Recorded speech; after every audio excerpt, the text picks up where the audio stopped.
Welcome to my ArundelBiz podcast, powered by Anne Arundel Economic Development Corporation. A podcast that celebrates the businesses and business owners throughout Anne Arundel County.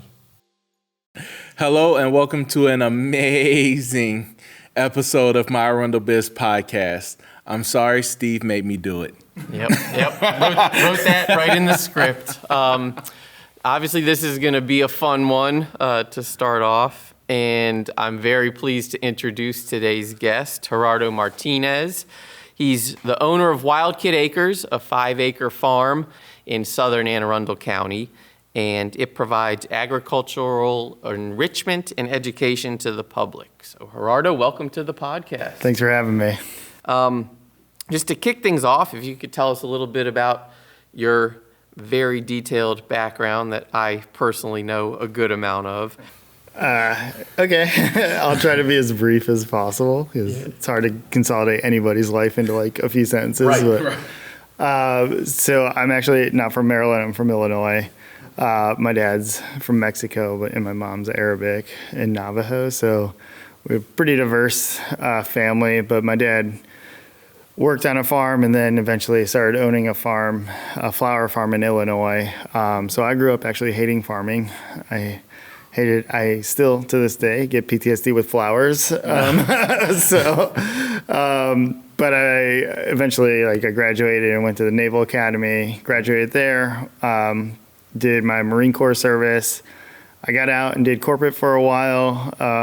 Wasn't really fond of it, especially with all the travel. I was traveling more than with the Marine Corps. Right. Wow. And then traveling around the world, right? Yeah, doing mergers and stuff like that. But and then I started my own leadership company, and in that company we did pretty authentic and experiential learning, where we took people on expeditions and stuff like that. Oh. And eventually I got a pretty large contract to go to Cameroon, Africa, and I brought my wife and a few of the employees out there, and we did this evaluation. But to be honest with you, I learned more about myself than I did while I was there.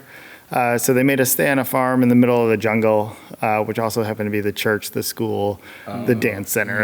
It's everything for the community. And it reminded me a lot of visiting Mexico as a kid. But kind of more importantly is we saw the kids crazy happy. Yeah, right. And we just realized that maybe city life isn't what our life should be like. This is what our life should be like super authentic experiences every single day.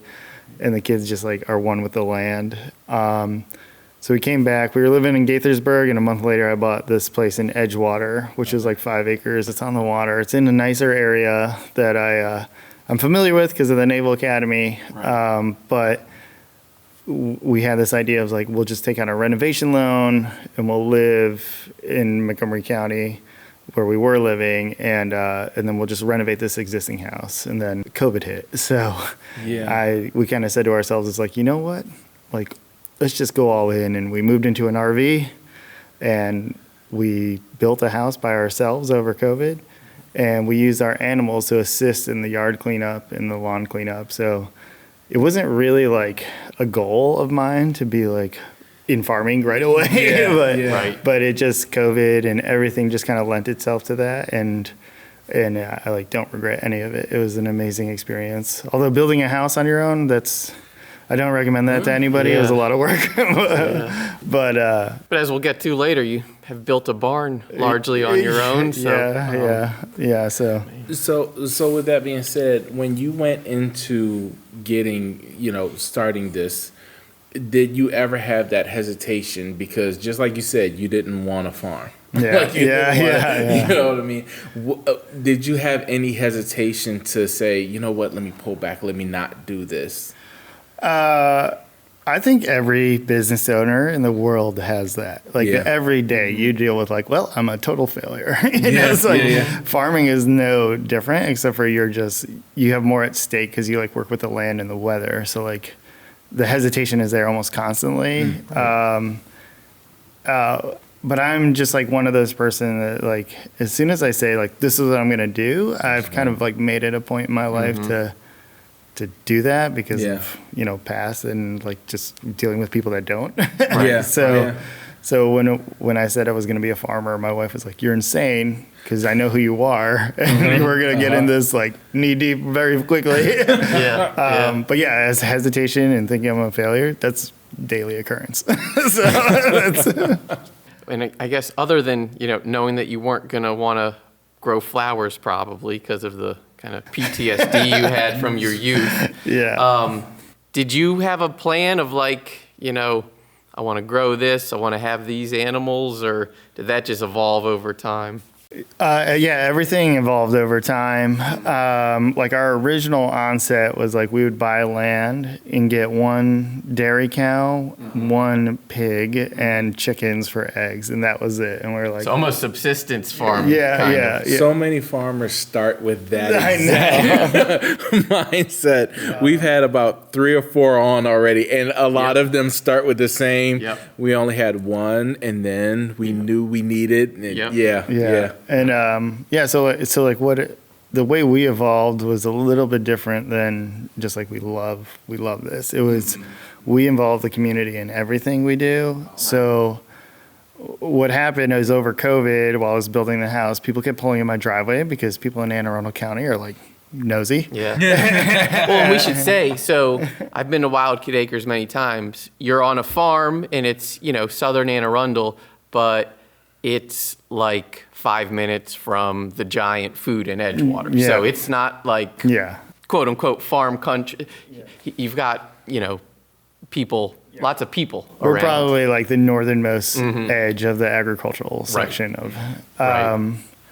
Yeah, so people just kept pulling in because we have so much accessibility. We're on 214, so it's like really easy to get to.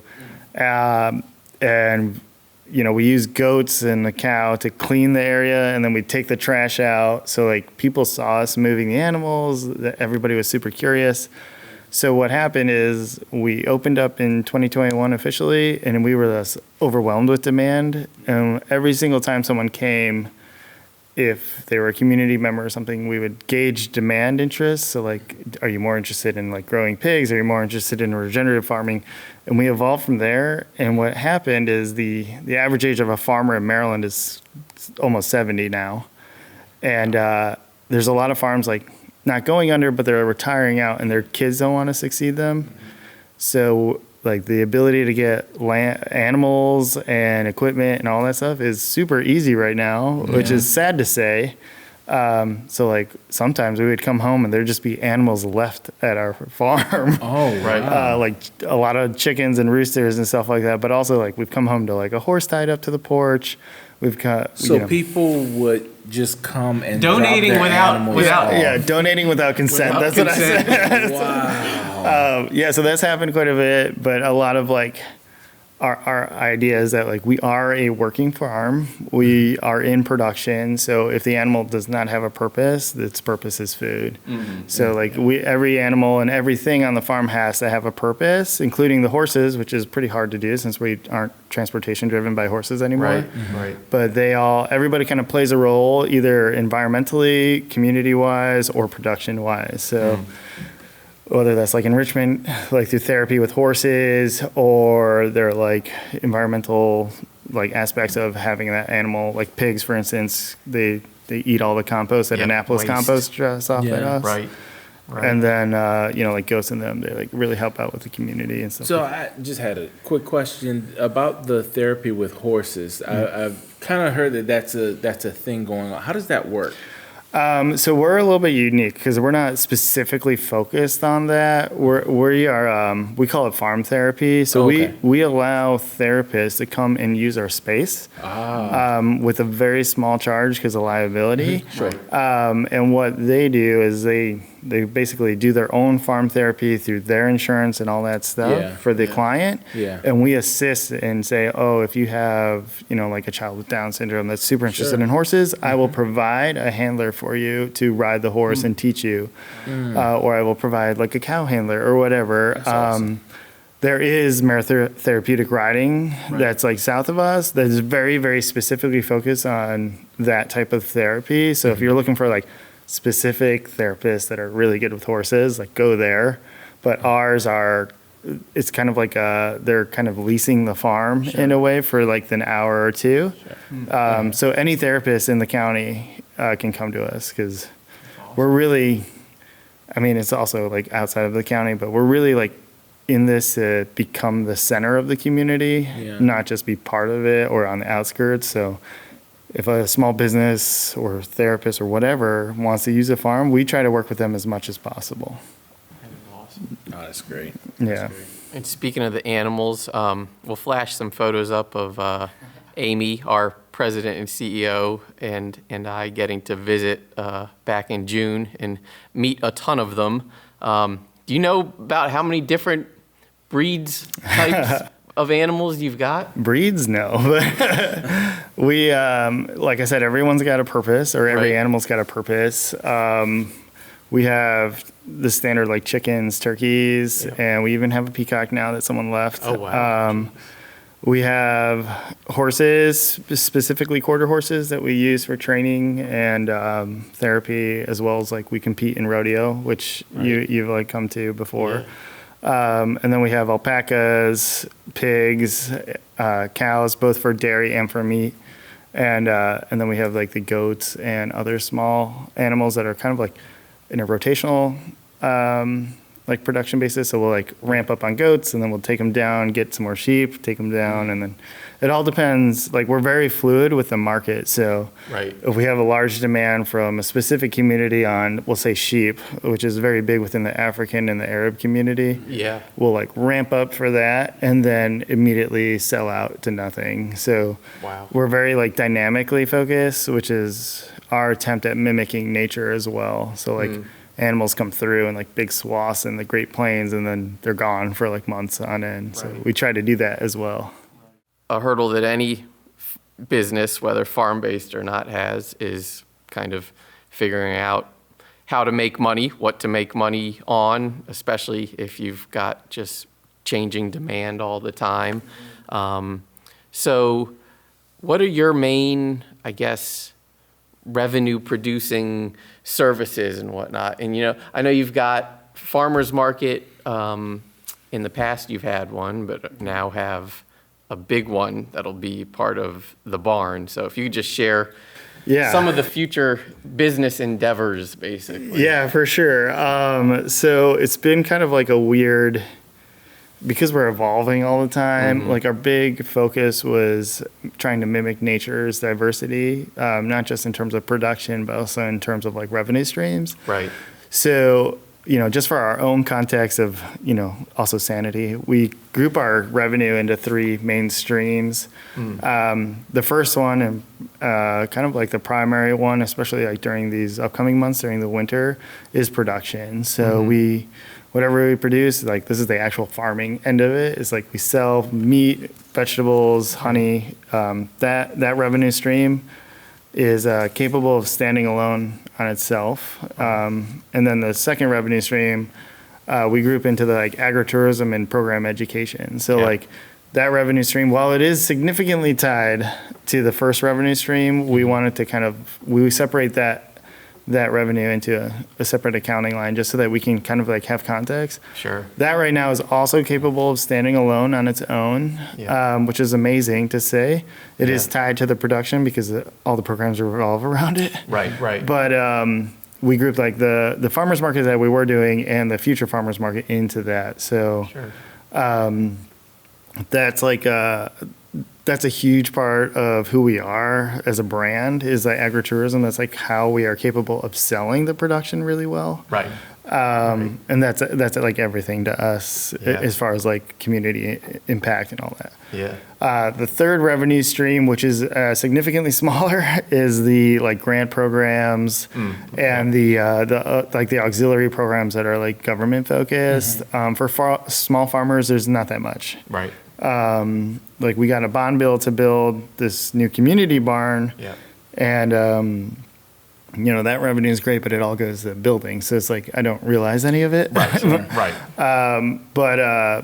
you know, the barn is something, though, that specific revenue stream enhances the first two significantly. And it's just for everybody out there, we're going to flash up some pictures and video. It is a very, very big barn. And it's, I was privileged to get to go to the grand opening because I got to help Gerardo hang some siding on it. But I think the biggest thing, and again, you told us this when Amy and I toured with you, is I think the same way we always talk about business owners need access to capital, all these, people that are going to utilize it need access to market. And I think there's what you made really clear is obviously we've got 10 farmers markets in the county, which is awesome and amazing. But making a farmer's market and a place that's even more accessible to a lot of the population that, needs it, but probably doesn't have any level of, oh, I could go here, or I could sell my product here. Yeah. And we've seen that not just through like the accessibility issues, because, for context, we're the only fully bilingual education farm right. on the entire East Coast. Wow. So, yeah, we're like the hallmark of the Latino farmers and ranchers because we're the only ones that can actually educate in the language. Right. We also have French speakers, so like we have African immigrants and like Haitians come, which is really amazing. And it was the result of that, just having the accessibility, also resulted in us getting the barn 100% built by volunteers. So that bond bill, other than like the trades, obviously we can't like do that, and like the finishing of the foundation, need to make sure that's perfect. But the contractors of local Anne Arundel County, Latino and African-owned businesses, they're the ones who stepped up and was like, "Hey, I'm going to give you." I told you at the barn opening, we had one guy I got 15 guys, you got them for a week. Right. Don't make them stop working. And I was like, that's easy. And you didn't want to do this. I know. It's, I didn't want to do it, but then I realized how much of it farming culturally is part of me. Yeah. And as soon as you see the results of like, not even the results of like growing and distributing food, but like the results of like watching a kid grow food and donate it for the first time, kids that otherwise would never have done it, or the results of, I call them the rescued humans, like the people who could never find a home are finding homes on my farm. Yeah. Because I welcome everybody. Yeah. One, because I need the help, but also because, the one thing about farming, it is like the only truly fully redemptive profession in the entire world. So like that cow and that plant or the bees, they don't care if you have a criminal history. They don't care if you have a mental issue. Yeah. They don't care. They just care about what's present, how you treat them, how you grow them. Like there's a way to come to my farm and just totally be you and not have the past be a burden. Right. It's so awesome how, and just in what you were saying, I feel totally blessed to be able to do this podcast because it's so many business owners that take opportunity and they find themselves in creating their business. But then they also, and attached to what you said, find community, which is always so great. And it's just this recurring theme of every single business owner here where, and Anne Arundel County is just so unique in that, where you have an opportunity, you find yourself, and then you find community in that. Yeah. And it's the greatest thing in the world. And it's kudos to you because to be honest with you, it really drives community to be able to give somebody an experience that they otherwise would not. Like how many kids can come and say that, oh yeah, I petted a horse, I was riding a horse, I did this, I did that. Right. And it's the greatest thing in the world, and it's a real you're a real blessing to the community, to be honest with you. I don't like when people say that because I don't feel like I'm a blessing. Well, you're not supposed to. But it is because you're do working. Have to say that, like,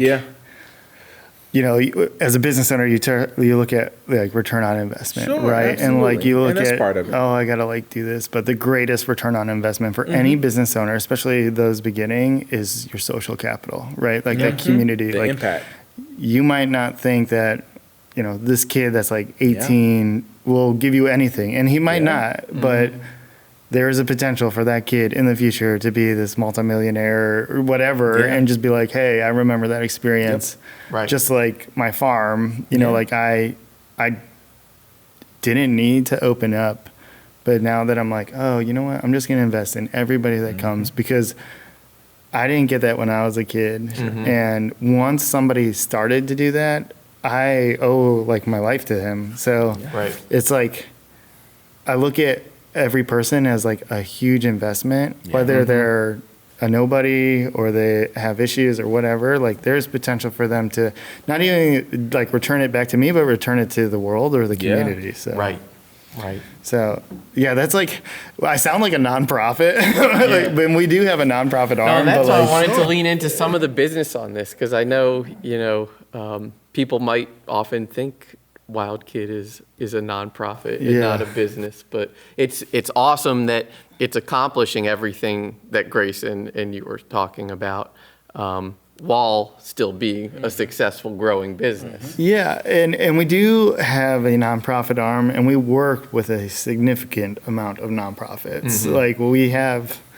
like, I'm not making millions of dollars, obviously, but like most of our profits are funneled into community events and community like involvement. So like, I'm lucky to be a full-time farmer, which most farmers are not. But like the business aspect is like, I believe that running a successful business is not precluded from being a nonprofit. Like, a nonprofit has to make money, or it dies with a leadership. So like, I want to make sure that I have a for-profit business that is attractive enough for my son to potentially take over. And that is something why all the like immigrant farmers and the new Latino farmers, they come to us because I am a for-profit. And I do have the nonprofit arm that we invest, like I call outside the fence line. Like, we give kids scholarships and stuff like that. Oh, that's great. But the for-profit arm is a way to show that it's like, it is profitable to be not only like environmentally conscious farming, but it also is profitable to involve the community, and potentially make it a business, because that will then inspire the next one to grow and grow and grow. So, and that's just the world we live in. Like, whether the United States, that's a capitalist system, or not, like, if it doesn't make money, it dies. So. What are a few other things, that you've got planned for the future? Or maybe what would you like to have as an additional offering, a year from now, 2 years from now? A lot. Yeah. But long list.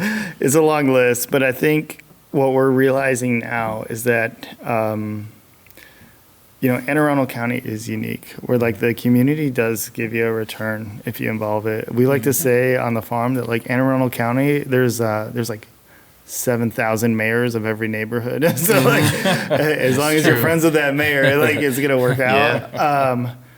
But there is a accessibility issue in terms of transportation, in terms of accessibility, especially for those that are underserved.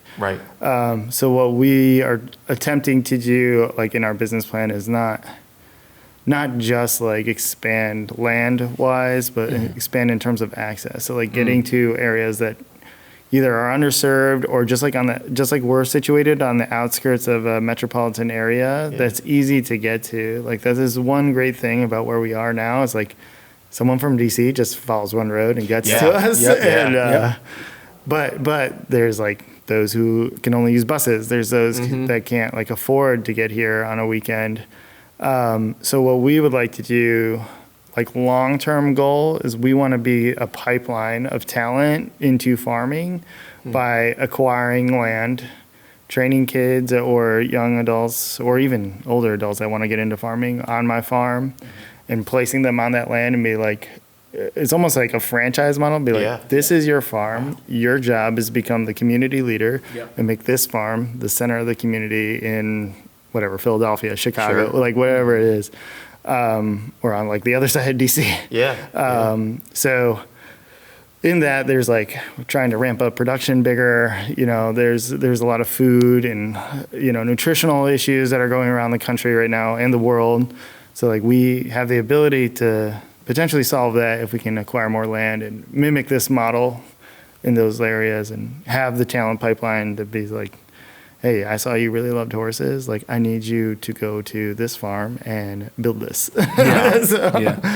And that's just like addressing the fact that like there's no next generation of farming. Right. The communities are thirsty for it and they need food. And it's just like a really amazing plan if we can get it successful. Yeah. Just land acquisition is the only thing holding us back. Yeah. What is some of your top advice for other business owners out there or aspiring entrepreneurs? I mean, like the number one advice is that return on investment on social capital, right? Like your network will make your business survive, Right. Even in the hardest of times like COVID. But probably, like, other than that piece of advice, which is probably like the only piece of advice you ever actually need, is like talking about that like mental issue of like I'm a failure every day. Like, just be comfortable in that uncomfortable state. Right. That is like the one thing that the Marine Corps taught me is like just being uncomfortable is not an issue. And you can add be bilingual because that's obviously a huge benefit to. Yeah, being bilingual. It obviously has helped us out a lot, but statistically speaking, the Latino population in the United States is the 5th largest economy in the entire world. And that's without a military or any like government system, right? They are the largest economy without any of that. They're the most rapidly growing demographic, not only in the state of Maryland, but in, the entire country. Right. And they are young. Like the average age of a Latino in the United States is 30, and they're the most rapidly growing entrepreneur section. They service all of the industries that are extremely struggling with talent right now: agriculture, construction, childcare. And of all of the new Latino businesses, 60% are Latina owned. Wow. So. We happen to just be capitalizing off of that momentum because that's where we're from. But there's so many other sects of the nation that are like becoming rapidly growing and a significant part of the economy, like the African immigrant population. Like being able to speak French and English is a big deal in DC. Right. So while being bilingual is super beneficial, I was just saying, like just being able to capitalize off of that. Like you don't need to be bilingual to be a successful business owner, but being open to that access is a big deal. Yeah, making yourself more accessible, basically, in general. Yeah. And that's something that we talk about a lot on the farm is like we don't require like the employees or the volunteers to speak Spanish, but it is a large chunk of who comes to the farm. Sure. So like we encourage people to like sound like the Taco Bell dog. Like it's okay. But yeah, I that's a big part, but not necessarily required. But it is a big part of why we're successful too. Right. So being a successful entrepreneur, for my last question, I just wanted to know, a big part of your life is your business, is the farm, is everything else. What do you do to kind of just relax? What are some of the places in Anne Arundel County that you frequent or you visit just to kind of say, okay, get away from here. I just need to kind of let my hair down and. So oddly enough, that's like the one thing about farming that is beautiful is that like my vacation is my life. Awesome. It's a good phrase. So, like every profession has like significant mental health issues as well as like stresses. Farming is probably the only one that you're like, you know what I want to do today? I want to go sit on the horse and just sit in the field, Right. But around Anne Arundel County, like something that really helps us out is going to other farmers, talking to them. Obviously, like not everybody's like us, but it is really nice to like commiserate. But I would say like this is where like the community play comes in, not just as a return for revenue, but like us being able to like go to people and be like, hey, is it okay if we like join you on your boat today? Is it okay if we come learn about crabbing? Is it okay if we come learn about your business, or is it okay if we just hang out? Like that community is not just our clients, they're our friends and family and stuff like that. So Yeah, that's a very long answer to like No, that, no, but, no. It makes total sense. yeah, and it makes absolute sense. my wife and I, we talk a lot about this because she's in the mindset of like we compartmentalize our life. Like this is work, this is life, this Yeah. is family.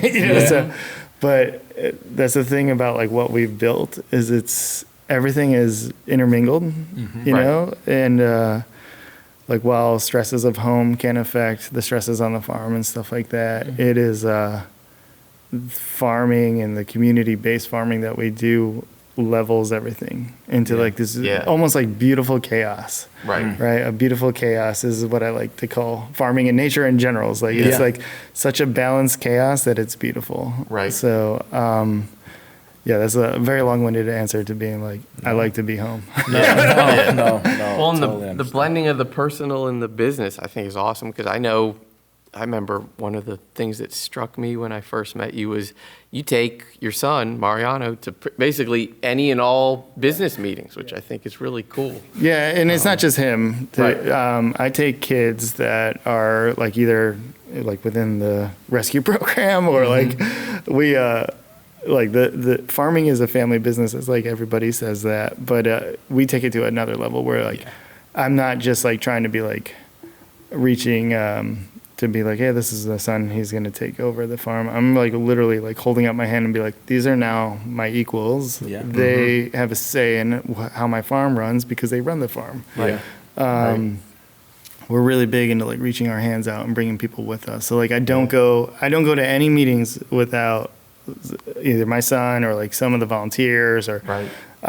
like you'll see me everywhere. Like we wear these like kind of like typical Mexican cowboy hats, not the big sombreros because that's for competing, but like and like all of my kids wear them, all the volunteers wear them. So like when we go places, it's people will go up to them and be like, oh my God, I thought you were Gerardo. Yeah. But it's like, well, they represent me. That's why they Yeah. wear the hat. Yeah. So you'll see I us. mean, July 4th parade, you guys were there, and I remember the hats. Yeah. Governor's Buy Local Cookout. Yeah. You're all over the place. Yeah, so. we try to expose them to as much high profile meetings as possible because I never got that as a kid. I had to work my butt off to get to the Naval Academy, and I want these kids to have that access to those people that I never ever, even now, have struggled to get access to. Right. So like if I get a meeting, who wants to go? Right. Let's go. Yeah. Right. I don't care if you're not on the list. Yeah, I'll sneak you in. Yeah. Well, so speaking of meetings, another thing that this will come out before is the next International Ag Conference, which we're a proud sponsor of, along with Visit Annapolis and a bunch of others. So if you could really quickly sum up what this year's focus is and Yeah. So I started an International Agriculture and Environment Conference off of trying to make agriculture and environment shake hands through the use of an international partnership. So what ended up happening is it's more focused on like inspiring the next generation of farmers through the use of culture Right. and a high level agriculture and environmental partnership and practices and research. So each year we focus on a new country, which ideally represents a diaspora or the demographics of Maryland. So this year we're focusing on El Salvador. Last year we did Mexico. This year's El Salvador. El Salvador represents 70% of the Latinos in the state of Maryland. Right. And it's a huge demographic. It's the large majority of who we serve. And we have like the vice president coming to keynote speak. So it's a pretty big deal this year. And it's all generated around, the labor force issues within farming, the environmental issues that are happening in terms of using agriculture as a solution for climate change. And most importantly is inspiring the next generation of farmers through the diaspora of Salvadorans. Right. And that's a result of lots of work with our farm because we wanted to take our outreach to the next level. And so we created a separate entity of this conference. Yeah. Last year we focused on Mexico, which is awesome. But next year it looks like we're going to be pushing to West Africa to Okay. address the other diaspora that is coming to our farm. That's awesome. Yeah. Jeez. Yeah. So a bunch of countries in West Africa have already agreed. So I guess just to finish up then, so if anyone wants to learn more about that conference, they can probably just Google Well, it's mdintag.com. Okay. Yeah, Nice and Maryland easy. International Ag. And I know there's an Instagram for it and everything. Yeah. And obviously, you can just search Wild Kid Acres, and you're the first thing that'll pop up. But if you could remind everyone where to Yeah, it's find you. Yeah, we're on all the social media. We do like really dumb TikToks, but like Good TikTok game. yeah, we're I'm impressed by it. wildkidacres.org. Yeah, and you can find us like almost anywhere on Google if you just type that in. So. And you can obviously just drop by, as so Yeah, many as people so many have. people do. Yeah. And as a reminder, everyone, you can watch this episode and any past or future episodes of the podcast on both YouTube and Facebook. And be sure to follow us on Facebook, Instagram, LinkedIn to stay up to date on everything economic development in Anne Arundel County. Thanks.